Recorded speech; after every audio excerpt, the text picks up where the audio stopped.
Assalamualaikum warahmatullahi wabarakatuh. Nama saya Muhammad Ramdhani dengan NIM 425. Eh, Sekarang saya akan membahas, eh, saya akan mengajak untuk memahami proses terbentuknya NKRI atau Negara Kesatuan Republik Indonesia untuk memenuhi tugas ilmu negara yang ke-15. Nah, untuk memahami prosesnya, ini memerlukan peninjauan kembali eh, sejarah perjuangan bangsa Indonesia yang dimulai jauh sebelum proklamasi kemerdekaan hingga saat ini. Proses ini bukanlah sebuah peristiwa tunggal, melainkan sebuah rangkaian perjuangan fisik, rangkaian panjang perjuangan fisik, diplomasi, dan konsolidasi yang melewati 3 tahapan utama, yaitu tahapan persiapan, tahapan proklamasi, dan juga tahap konsolidasi atau pembentukan struktur negara. Yang pertama, ada tahap persiapan.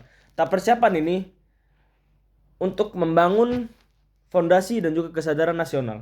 Perjuangan bangsa Indonesia bertransformasi dari perlawanan fisik yang bersifat kedaerahan menjadi gerakan nasional yang terorganisir sejak berdirinya Budi Utomo 1908. Kesadaran ini diperkuat melalui Sumpah Pemuda 1928 yang menyatukan tekad satu tanah air, satu bangsa, dan satu bahasa.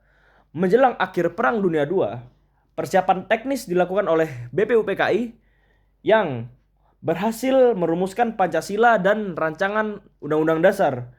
Tugas ini kemudian diteruskan oleh PPKI untuk mematangkan tata pemerintahan setelah Jepang menyerah tanpa syarat kepada sekutu.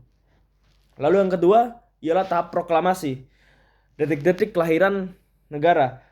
Kemerdekaan ini tidak diraih secara cuma-cuma, melainkan melalui momen kritis yang dipicu oleh peristiwa Rengas Dengklok, di mana golongan muda mendesak Soekarno dan Hatta agar segera memproklamasikan kemerdekaan tanpa menunggu campur tangan Jepang. Setelah teks proklamasi dirumuskan di kediaman Laksamana Maeda pada 17 Agustus 1945 pukul 10 waktu Indonesia Barat, naskah proklamasi dibacakan di Jalan Pegangsaan Timur 56. Peristiwa ini menjadi pernyataan kemerdekaan Indonesia baik secara de facto, fakta di lapangan, maupun de jure secara hukum. Yang ketiga ada tahap konsolidasi, yaitu pembentukan struktur dan juga organ tata negara. Sehari setelah proklamasi, tepatnya pada 18 Agustus 1945, PPKI menggelar sidang krusial yang mengesahkan UUD 1945 sebagai konstitusi negara dan juga mengangkat Soekarno-Hatta sebagai pemimpin tertinggi. Langkah konsolidasi ini dilanjutkan dengan pembagian wilayah. Indonesia itu dibagi menjadi 8 provinsi awal untuk memudahkan administrasi.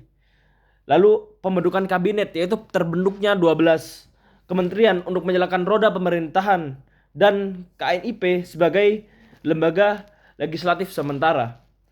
Lalu ada keamanan negara, dibentuknya Badan Keamanan Rakyat atau BKR, kemudian bertransformasi menjadi Tentara Nasional Indonesia yang sampai sekarang atau disebut TNI, guna menghadapi ancaman kembalinya Belanda atau Nica. Nah, melalui rangkaian proses ini, NKRI berdiri sebagai entitas negara yang utuh dan memiliki rakyat, wilayah, pemerintah, dan yang berdaulat, serta pengakuan hukum yang kuat untuk mempertahankan eksistensinya dan juga eksistensinya di dunia nasional, internasional. Terima kasih. Mungkin segitu terkait pemahaman terkait